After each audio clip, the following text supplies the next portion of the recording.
Constitution. Once all the states ratified United States Bill of Rights. 77 years ago, our fathers brought forth on this continent a new nation, conceived in liberty and dedicated to the proposition that all men are created equal. That this nation, under God, shall have a new birth of freedom, and that government of the people, by the people, for the people, shall not perish from the earth. America, home of the brave, land of the free. America, what makes it so great is it's not a land of just a certain type of people. No, it's a land full of different cultures and different races from around the world. This is what makes America great. It's for the people and by the people. This is not a dictatorship or a new monarchy. This is for the people and by the people. This is what makes America great.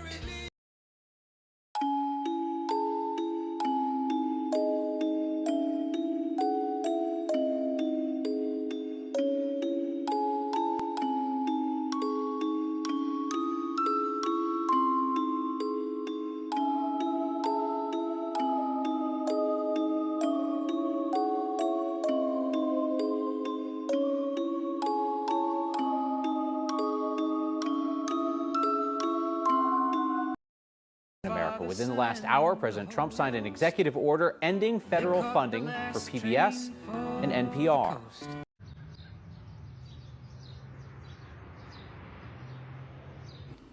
Have y'all seen that post from Sesame Street? Thank you, Elmo. This has got me welling up because it's so sad what this administration is doing and how this will affect the nation, poor communities. This is such just an example of a huge problem right now. Elmo posted this to LinkedIn, and I'm going to read it to you. Unfortunately, Elmo was recently laid off because of federal budget cuts. Elmo worked at Sesame Street for 45 years. Elmo was sad. Elmo loved his time at Sesame Street. Elmo's going to miss his friends, Big Bird, Cookie Monster, Ernie, Bert, Abby Grover, Count, and so many more. They made Elmo's day so much better. Elmo's looking for his next opportunity. Elmo is good at so many things, like hugs. Elmo loves giving hugs. Elmo can also recognize the letter E, spell his name, feel empathy, sing Elmo's song, and ask how you are doing. Elmo is open to full-time or freelance roles. If you hear of any opportunities or want a hug, let's connect. And if you want to help Elmo and his friends, please urge your local congressperson to save public media. While Elmo is sad, Elmo is excited for what's next. And one more thing, Elmo loves you. And they were singing.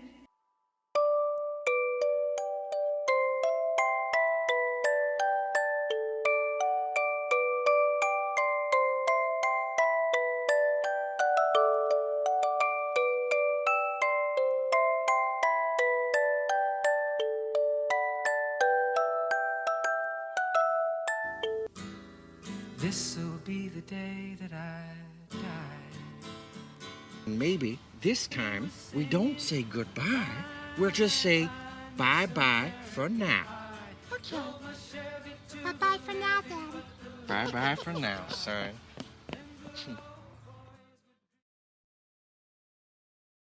Big Bird and Elmo. You see, Congress voted to defund PBS and NPR. Now it's on Trump's desk, and let's be real, he's gonna sign it. Why? Because public broadcasting actually educates people.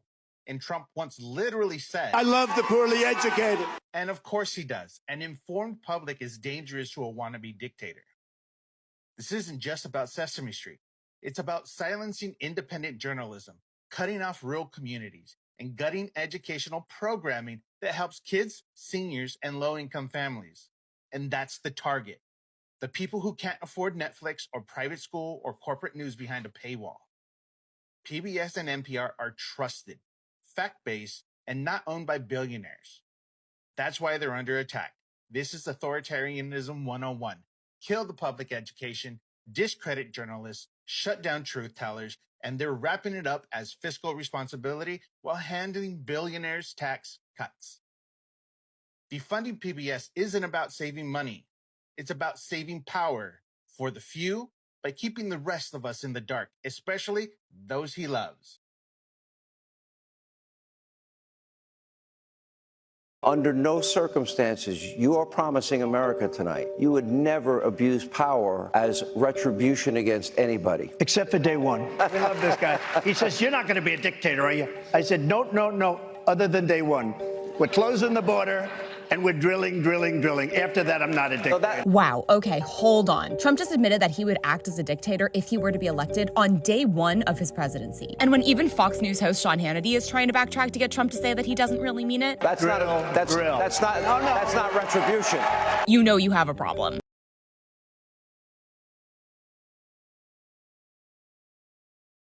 Hey, Anthony. Yeah. Did you see that the budget bill passed? Yes. What do you think about that? Well, a phrase that I keep hearing about the Trump administration's actions is that the cruelty is the point. And I think that this bill is a perfect example of that. It's a bill that claims to be helping poor people and low-income families by cutting taxes on their income, while in reality it's moving crucial benefits from those people in order to shift wealth to the ultra-rich. Who's going to be impacted by this the most? Low and middle income households for sure. At biggest risk is anybody receiving Medicaid benefits. Nearly 1 in 7 current Medicaid beneficiaries could be losing those benefits because of new work requirements that are being imposed by the Trump administration. While the Republican Party likes to describe Medicaid beneficiaries as, lazy and unmotivated, the truth is that many of them are disabled and unable to work because of their disabilities. They might be veterans. A lot of them are elderly people. These are people that, rather than being able to work to meet these benefits, may simply just die because they can't receive critical health care. We're also looking at potentially another 8 million people that could be losing access to food assistance through the form of SNAP benefits because of, again, work requirements that are being placed on those benefits. And many of those people are children. So we're using the lives of the disabled, of the elderly, of the poor, of children to fund tax cuts for the rich, increase military spending that is completely unnecessary, and to fund what's basically a terror campaign against immigrants in this country. And then on top of those lives that are threatened by the loss of benefits, there's a number of other terrible changes in the bill that are also likely to disproportionately affect poor people.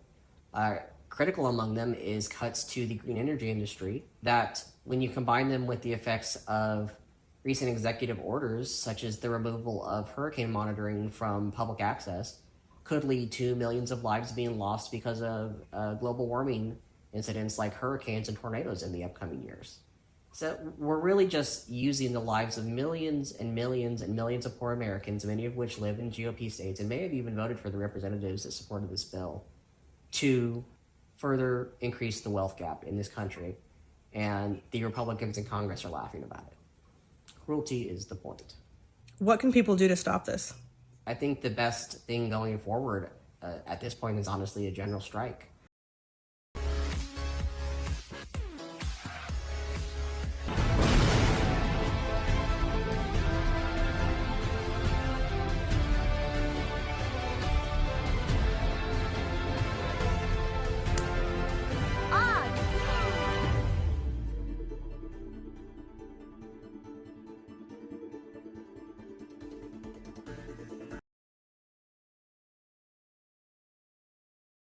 So the Trump administration is now taking on the Smithsonian, ordering a wide-ranging review of current and scheduled exhibitions at this iconic institution. They're taking a look at everything, it appears. The exhibits themselves, the text on museum walls, what appears on websites and on social media. It's the latest move by the White House to impose the president's view on American culture and try to purge and go along with his very public disdain of diversity, equity, and inclusion. And today, the You can't keep getting away with this!